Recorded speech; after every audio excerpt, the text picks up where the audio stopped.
I'll leave it to the Pentagon and the Department of War to discuss the tactics behind that and the progress that's being made. That is the clear objective of this mission. The second question that's been asked is, why now? Well, there's two reasons why now. The first is it was abundantly clear that if Iran came under attack by anyone, the United States or Israel or anyone, they were going to respond and respond against the United States. The orders had been delegated down to the field commanders. It was automatic, and in fact, it bared to be true, because in fact, within an hour of the initial attack on the leadership compound, the missile forces in the south and in the north, for that matter, had already been activated to launch. In fact, those had already been pre-positioned. The third is the assessment that was made that if we stood and waited for that attack to come first before we hit them, we would suffer much higher casualties. And so the President made the very wise decision. We knew that there was going to be an Israeli action. We knew that that would precipitate an attack against American forces. And we knew that if we didn't preemptively go after them before they launched those attacks, we would suffer higher casualties and perhaps even higher those killed. And then we would all be here answering questions about why we knew that and didn't act. Going back to the purpose. The purpose of this is to destroy that missile capability. Why does Iran want that ballistic missile capability? What they are trying to do and have been trying to do for a very long time is build a conventional weapons capability as a shield where they can hide behind. Meaning, there would come a point where they have so many conventional missiles, so many drones, and it can inflict so much damage that no one can do anything about their nuclear program. That is what they were trying to do, is put themselves in a place of immunity where the damage they could inflict on the region would be so high that no one can do anything about their nuclear program or their nuclear ambitions. They are producing, by some estimates, over 100 of these missiles a month. Compare that to the 6 or 7 interceptors that can be built a month. They can build 100 of these a month, not to mention the thousands of one-way attack drones that they also have. They've been doing this for a very long time, and by the way, they've been doing it under sanction. You see the attacks they're conducting right now? They're attacking airports, they're attacking hotels, they're hitting not just military bases, they're attacking our embassies directly, they're attacking facilities that have nothing to do with war or with military, and that's a weakened Iran. That's in Iran despite years of sanction. Imagine a year from now, or a year and a half from now, the capabilities they would have to inflict damage on us. It's an unacceptable risk, especially in the hands of a regime that's run by radical clerics. The Ayatollah was a radical cleric.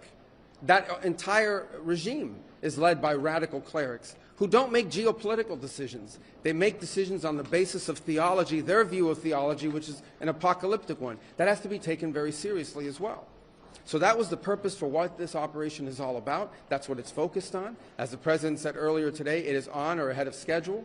I will defer to the Department of War to discuss the progress being made at a tactical level, but it was the right decision and an important decision for the safety and security of the world. Does Congress have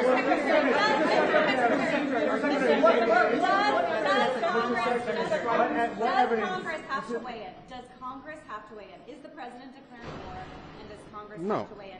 And was there an imminent threat? Did you tell lawmakers that there was an imminent threat? There absolutely was an imminent threat, and the imminent threat was that we knew that if Iran was attacked, and we believed they would be attacked, that they would immediately come after us. And we were not going to sit there and absorb a blow before we responded, because the Department of War assessed that if we did that, if we waited for them to hit us first after they were attacked, and by someone else, Israel attacked them, they hit us first, and we waited for them to hit us, we would suffer more casualties and more deaths. We went proactively in a defensive way to prevent them from inflicting higher damage. Had we not done so, there would have been hearings on Capitol Hill about how we knew that this was going to happen and we didn't act preemptively to prevent more casualties and more loss of life. What? The U.S.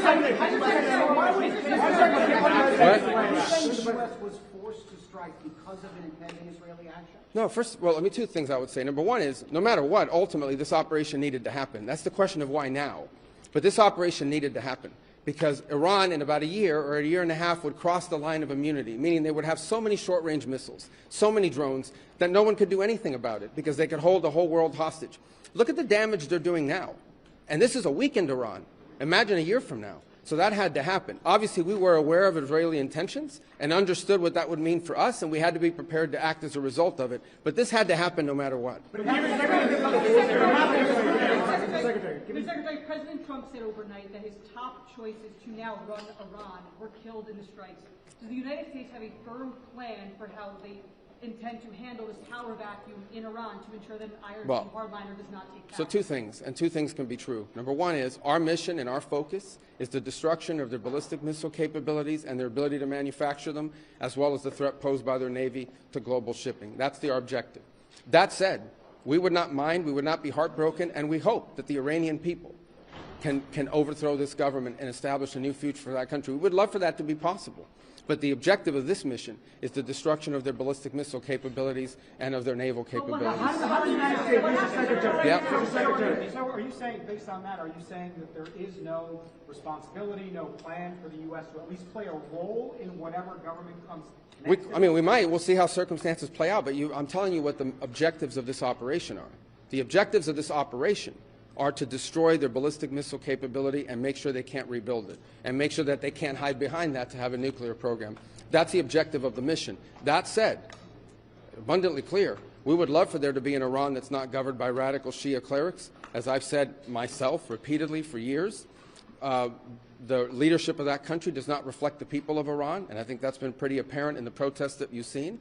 If there's something we can do to help them down the road, we'd obviously be open to it, but that's not the objective. The objective of this mission is the destruction of their ballistic missile capability. Regime change has not gone well for the United States. The what now? Regime change has not gone well for the United States for many, many decades. How do you assure the American public that things will not get worse for the next regime that comes in there and replaces the actual?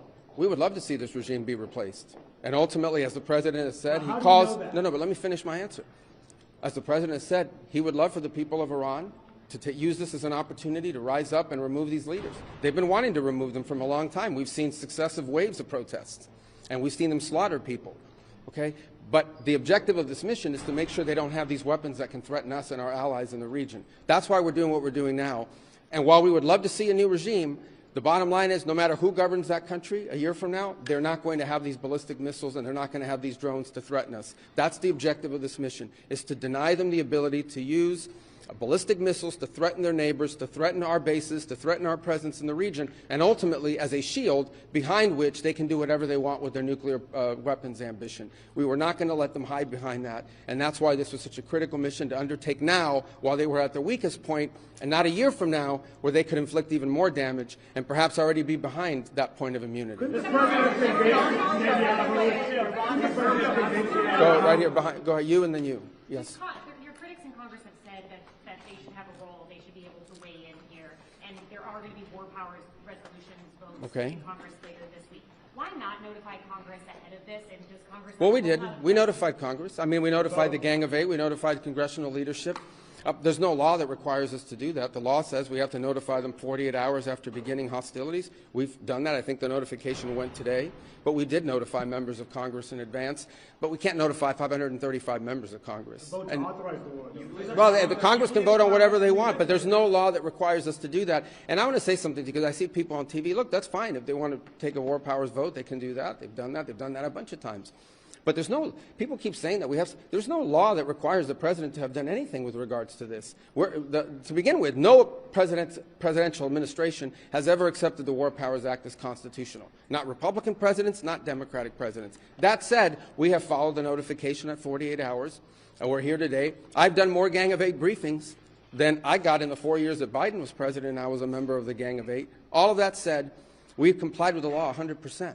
And we're going to continue to comply with it. We've done the notification, and we officially to Congress, but we did notify members of Congress. We just can't notify 535 people. That's not possible, but we did the Gang of Eight twice. I briefed them last week, and then I called them the night before the operation. Can you tell us what you know, Mr. Secretary, of the administration knows about the strike on a building in southern Iran, the Iranians saying that the school reports of large civilians, including children, killed? Yeah, I've seen those reports. I would refer you, not because I'm not trying to answer your question, but I don't want to get it wrong. The Department of War would be investigating that if that was our strike, and I would refer your question to them, and I'll make sure they're aware that you have that question. But we'd like to know.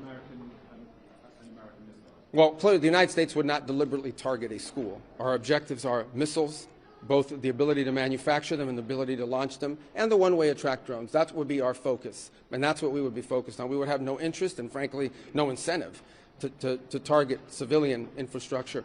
The Iranians are, on the other hand, targeting civilian infrastructure. You guys have seen it. I'm sure you've seen it. They're hitting hotels. They're hitting embassies. They're hitting airports. They're hitting oil infrastructure. Well, it'd be very tragic, but I can't speak to the details behind it because I just don't have it. It would be a tragic outcome if it's happened. I don't have the details as to what led to it. But what is clear is that the United States would not deliberately target a school. They are, on the other hand, deliberately targeting civilians, as you've seen, because you know why? They are a terroristic regime. They sponsor terrorism and they participate in terrorism. What's your message to Americans who are concerned about rising energy prices given the spiking of oil prices today? Yes, and we knew that going in would be a factor, and so we have a program in place that will begin to be implemented by Secretary Wright, Secretary Bessent. We talked about it last night, again, about this program. We talked this morning, and starting tomorrow you will see us rolling out those phases to try to mitigate against that. Obviously, markets are going to be reacting to news about what's happening. And again, a reminder, think about it, okay? This terroristic regime, led by radical clerics, has the ability, potentially, to shut off 20% of global energy.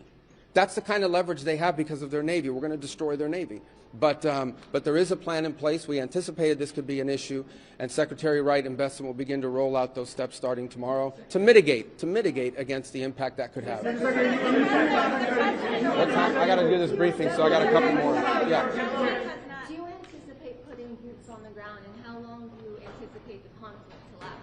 Well, we don't. Let me say two things about it. Number one, the president always has the options to undertake whatever operations he decides to do as the commander-in-chief.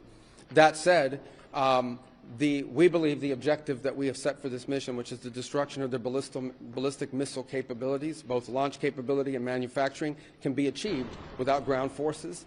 Right now, we're not postured for ground forces, but obviously the president has those options. He's never going to rule out anything.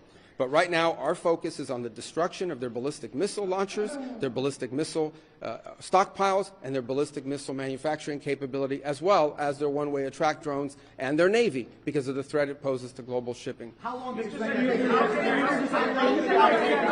Right, I can only do one more. Right there in the middle. Yes, sir. Is there a diplomatic exchange going on right now between U.S. and Iran? Any exchanges whatsoever outside of No, not at this time. I mean, look, we always have people that reach out from inside of governments. You don't know if they're authorized to reach out or not. They're suffering a tremendous amount of damage. Honestly, again, I'm not going to give away the details of our tactical efforts, but the hardest hits are yet to come from the U.S. military.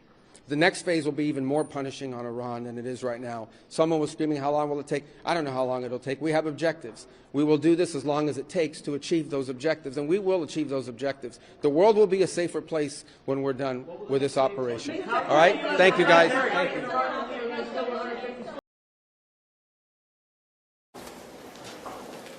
I'm just going to be very brief. Obviously, it's a classified briefing.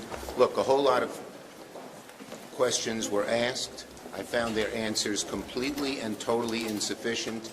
In fact, at least to me, that briefing raised many more questions than it answered. What is the NDA?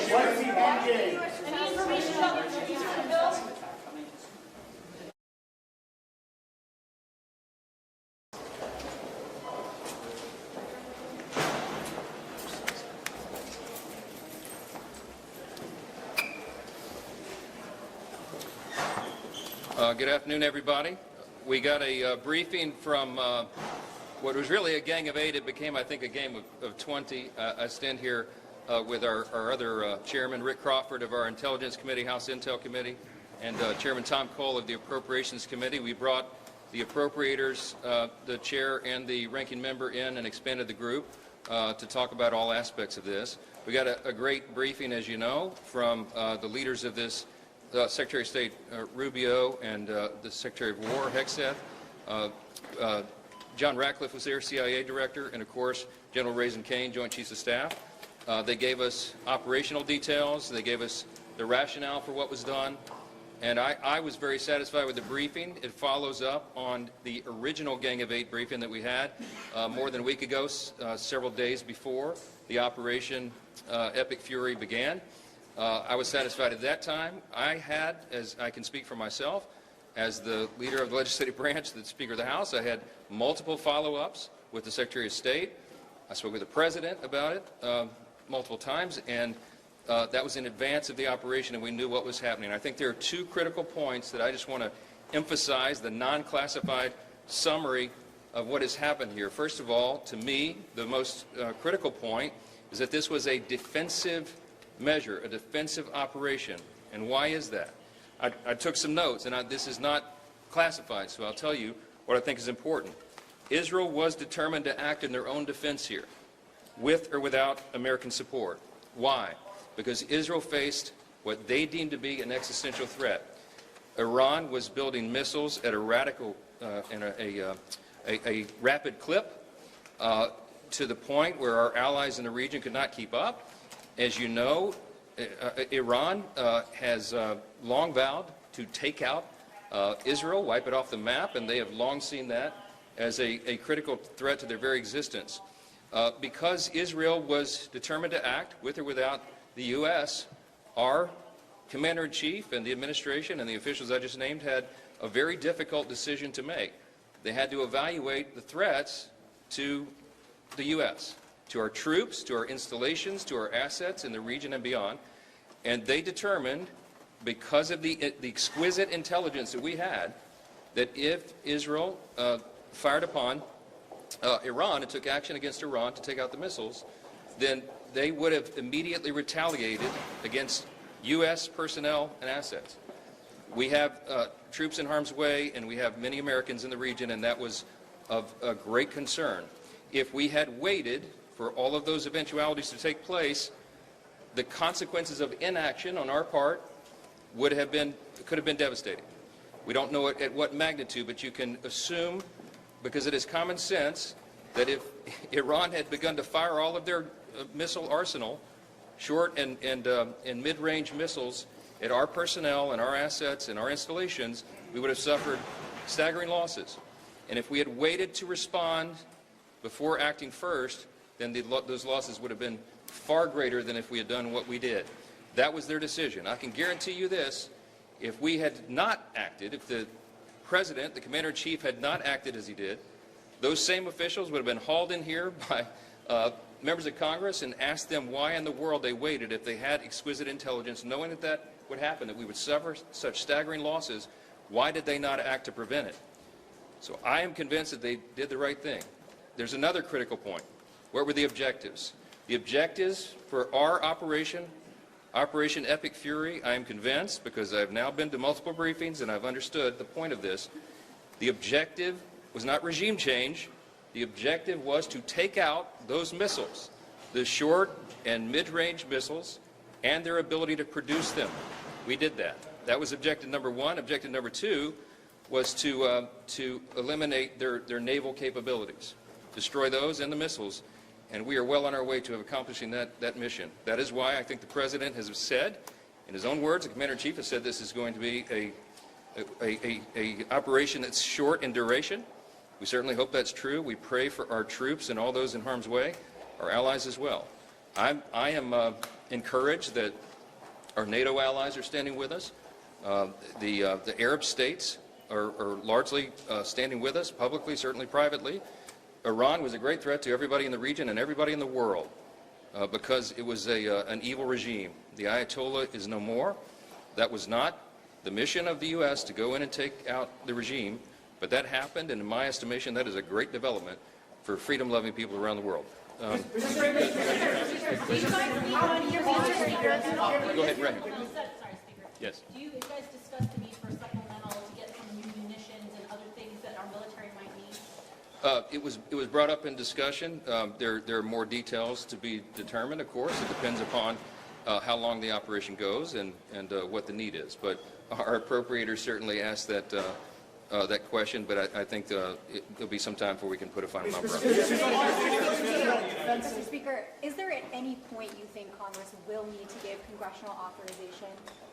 So, you know my background. I'm a constitutional law attorney. I'm a jealous guardian of Article 1 in the legislative branch. My understanding of the law, and has always been, and this is the tradition and the way the law has been used and observed over many decades, the President was acting well within his authority. What I just told you is the scope of what happened here and the situational awareness that they had at the time to make this decision. It was not, it's not a declaration of war. It's not something that the President was required because it's defensive in nature and in design and in necessity to come to Congress and get a vote first.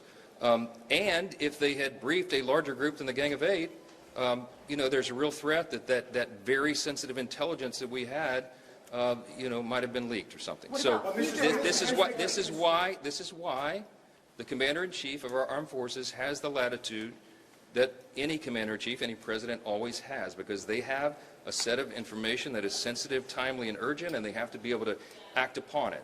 They did that. Now, there are, as you know, under our system, there are timetables that are involved here, but I think the idea that we would move a War Powers Act vote right now, I mean, it will be forced to the floor, but the idea that we would take the ability of our Commander-in-Chief, the President, take his authority away right now to finish this job is a frightening prospect to me. It's dangerous, and I am certainly hopeful, and I believe we do have the votes to put it down. That's going to be a good thing for the country and our security and stability. How can you call this a defensive operation if the U.S. struck first? The U.S. struck in a defensive posture if we knew for a fact. Wait a minute. Let me answer the question. I thought I just did answer that question. If we knew for a fact that Israel was going to move, Iran was going to respond, and Iran was going to strike not just Israel, but the U.S. Remember, we're the great Satan, as they always say.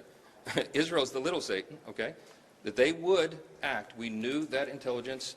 There was a name for the plan. We had all the information, all the intelligence. I'm not going to tell you how we knew that, but we did. We have the greatest intelligence operation in the world and the greatest military. And we had an obligation and responsibility to use it to protect our interest, our people first, our troops, and our personnel and our assets.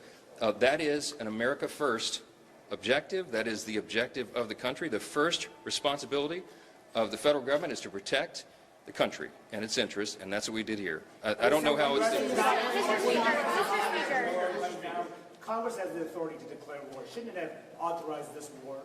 In my view, right now, our military and the Commander-in-Chief, he is presiding over the completion of an operation that was limited in scope, limited in its objective, and absolutely necessary for our defense. I think that operation will be wound up quickly. By God's grace, it will. That is our prayer for everybody involved, our troops and everyone else. And, of course, for the people of Iran, who are now rising up euphorically to have a chance for freedom, to have an evil, murderous regime removed. It is a great thing and a great time in history, and we're proud to be a part of it. But Mr. Speaker, this is on the ground. The scope may have been limited, but the retaliation is not. Are you saying that the United States of America couldn't have gone to Israel to hold that, or that we had to react to it? Obviously, I've got a slightly different take. Let me start with acknowledgement of the 4 American soldiers who've been lost. 6 now. 6 American soldiers who've been lost, and the expectation that more will be lost. Let me also indicate that the demise of the Iranian leadership, I shed no tears for. Let's also be clear. I've said before, I've said now, there was no imminent threat to the United States of America by the Iranians. There was a threat to Israel. If we equate a threat to Israel as the equivalent of an imminent threat to the United States, then we are in uncharted territory. We have seen the goals for this operation change now, I believe, 4 or 5 times. A week ago, it was about the Iranian nuclear capacity. A few days later, it was about taking out the ballistic missiles. It was then, in the president's own words, about regime change. Excuse me. Somebody claimed to have invented cell phones, I could turn them off. It was then about regime change, and now we hear it's about sinking the Iranian fleet. A question I asked is when the President of the United States says to the Iranian people, rise up, this is your chance to take your country back. What happens if 100,000 Iranian citizens go onto the streets of Tehran and the IRGC forces, which are brutal, murder 5,000, murder 10,000, murder 20,000? Does the United States of America have an obligation there, since the President called them into the streets? This is still a war of choice that has been acknowledged by others, was dictated by Israel's goals and timelines. Israel is a great ally of America. I stand firmly with Israel. But I believe at the end of the day, when we are talking about putting American soldiers in harm's way, when we have American casualties and expectations of more, there needs to be the proof of an imminent threat to American interest. I still don't think that standard has been met.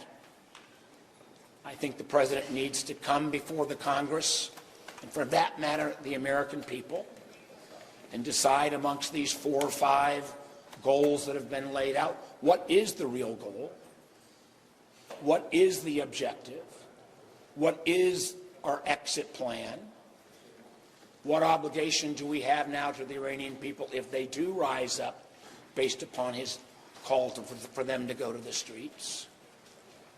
And what is the imminent threat to the United States' interest that causes conflict? Senator. So I will clearly be voting with, I think, the bipartisan efforts that will take place in the Senate and I hope in the House to bring forward the War Powers Act. Senator Warner, so has the administration explained what the end game is here? How did they describe that to you? And what about the impact, the cost on Americans that's had so far? American assets, how much damage has the U.S. sustained from this war? Listen, I think it is, I'll grant the administration this, it is way too early, 48 hours in, for cost estimates.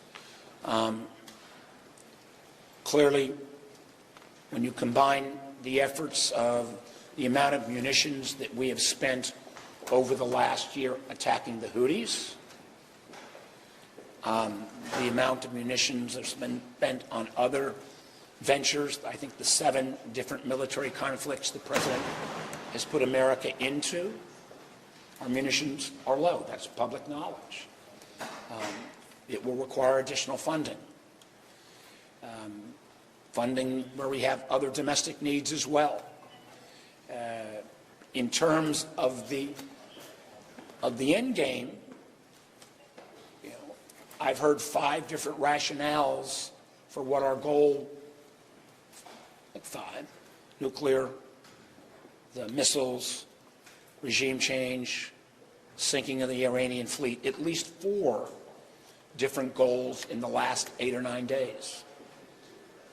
I'm not sure which of those goals, if met, means that we're at an end game. Senator, can I ask you, looking back over the last year, all the times that Congress had a chance to weigh in, or the administration was acting, whether it's in Venezuela or other places, or even in Iran previously, looking back, do you feel like Congress has missed its moment here? Is it basically irrelevant when it comes to declaring war, or is there something that can be done? So far, Congress has been totally irrelevant, because we've not used our power. And again, I'll go back to the irony of, if you look back in early January, when the Iranian people bravely, against this, again, awful regime, were in the streets on record numbers, you could have actually made a case then that taking a strike towards the IRGC might have pushed the people forward and the regime to crumble. We couldn't do that for 2 reasons. Because the military capability that we would normally have in the region, the aircraft carrier Ford was off the coast of Venezuela on another one of the president's military follies, and the ability for us to bring our European allies to bear helping us, who have diplomatic presence still with Iran, they were appropriately distracted because of the president's folly about Greenland. So I might not have agreed with an action then, but at least there was a logic to that moment in time. Now, it appears that the timeline is not being driven by American imminent security concerns, but by others. Senator. A while ago, the State Department urged Americans living in 14 countries in the Middle East to leave as soon as possible. Pardon me, say that again. A little while ago, the State Department urged Americans living in 14 Middle Eastern countries to leave as soon as possible so whatever commercial transportation is still available. Obviously, thousands of flights have already been canceled, more than any time since the start of the pandemic. What does that say to you about the planning for this? Well, it says that,